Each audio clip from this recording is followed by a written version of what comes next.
If a Fringe reboot finally happens over a decade after the original show's release, it could solve one major problem weighing down many sci-fi shows. An array of sci-fi shows came out in the late 2000s and the early 2010s, but most faded into irrelevance over time. Fringe, however, has stood the test of time not only because of its exploration of some of the wackiest pseudoscientific concepts but also because of its compelling character beats. Given how Fringe still seems to have legs and is far from losing relevance, it may not immediately need a full-fledged reboot. At the same time, though, sci-fi shows like Fringe are hard to ignore when considering reboots because of the nostalgia and massive following they still carry with them.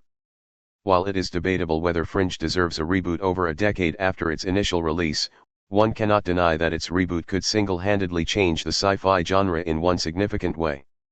What was groundbreaking for Fringe is now commonplace for TV. Many sci-fi concepts from the show have been reused several times. What makes Fringe extremely bingeable is that it does not shy away from presenting self-contained sci-fi stories with each new installment. The mere prospect of watching another bizarre exploration of complex sci-fi concepts is enough to make a viewer stick around almost throughout its runtime. Since Fringe covers a diverse set of themes and ideas in its 5-season runtime, some aspects of its narrative still maintain a sense of novelty that is yet to be explored by other TV shows. However, when it comes to the show's portrayal of heavy physics jargon, multiverses, time travel, the guy in the chair, and reality manipulation, Fringe's approach may not be as unique and refreshing as it seemed back in the day.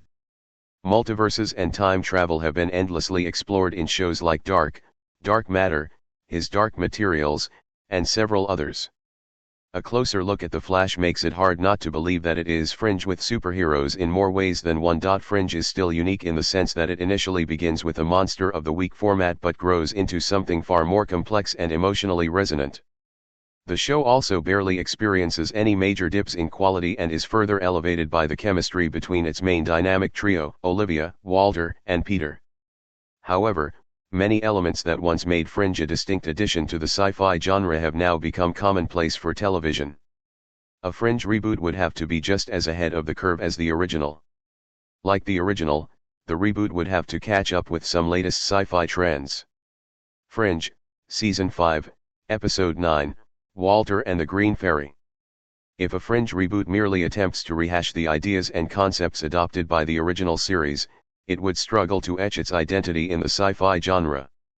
Therefore, instead of merely emulating the sci-fi stories presented in the parent series, the reboot must adopt the original show's formula and jump ahead of the curve with its exploration of mind-bending and never-seen-before pseudoscientific concepts.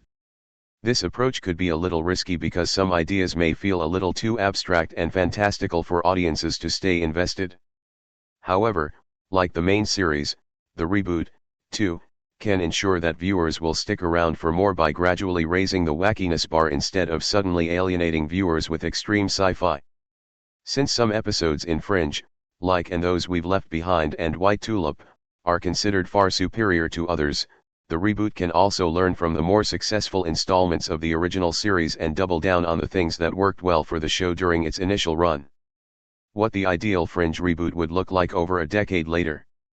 The reboot would avoid repeating the original's formula and bring something new.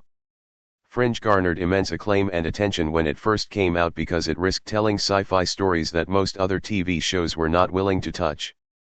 The sci-fi show's creators also never tried to place Fringe in the typical sci-fi bracket.